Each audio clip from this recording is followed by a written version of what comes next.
Welcome to the Swedish Maker. This week I'll be making a flat pack stool without the CNC, using only my bandsaw and some other tools as well. But if you have a printer and a bandsaw or a jigsaw, you can make this too. Let's get started. I started by designing the flat pack stool in Fusion 360. It consists of 4 pieces, 2 leg pairs, a seat and a ring that will stabilize the legs. And I'm going to make this stool using 15mm plywood. I printed the parts flat using Adobe Acrobat, where you can set the print to multiple pages, and it even gives you cut marks to make it easy to tape the pieces together. After everything was printed, I taped everything together using those marked lines. This is kinda tedious and wouldn't have to be done with a CNC, of course.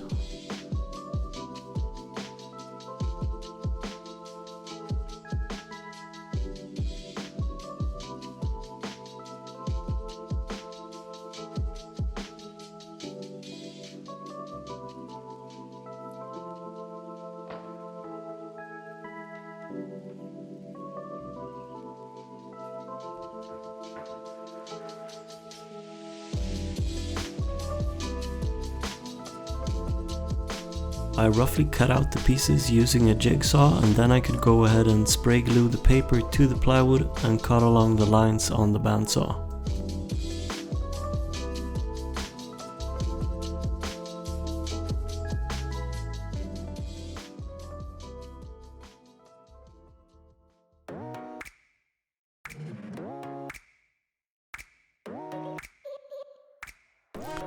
For the first piece, I'm cutting just shy of the line to be able to sand it down to its final shape.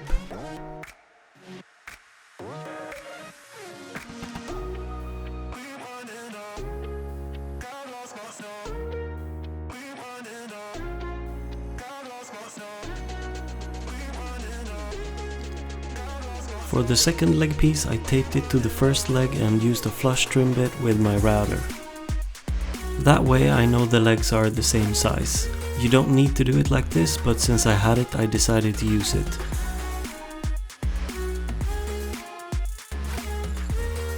While taped together, I sanded the leg pieces and I also sanded off the glue residue.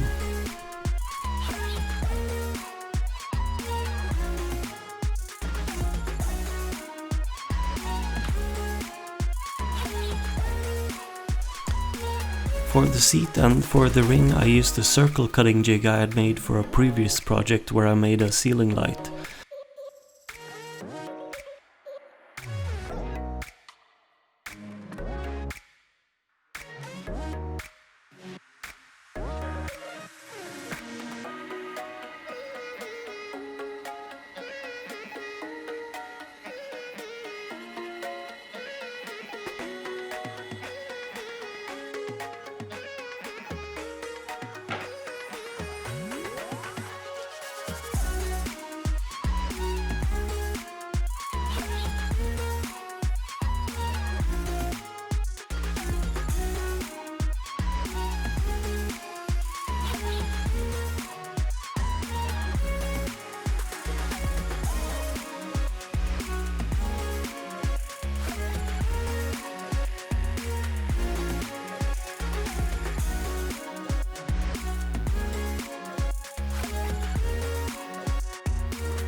I finished it off with a hard wax oil with a white pigment in it.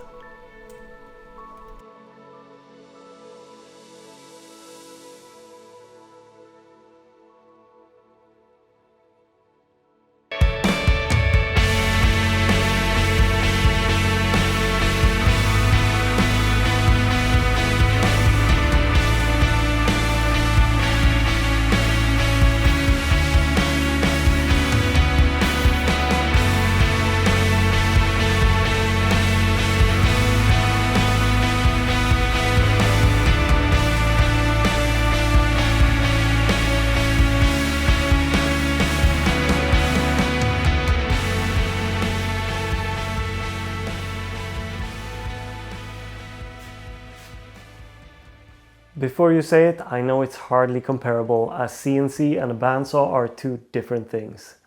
But I know for a fact that many people see CNCs being used all over YouTube, and I just wanted to prove that a flat pack stool can be done without a CNC.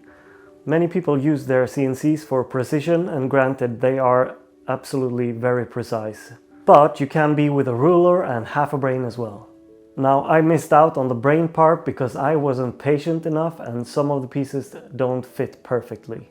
Now, part of the problem was my model in Fusion not being precise, so I remodeled it and I used my small CNC and I made a tiny version of the stool, and this fits really good. If you want to make advanced carved things, that is of course a lot harder to do without a CNC.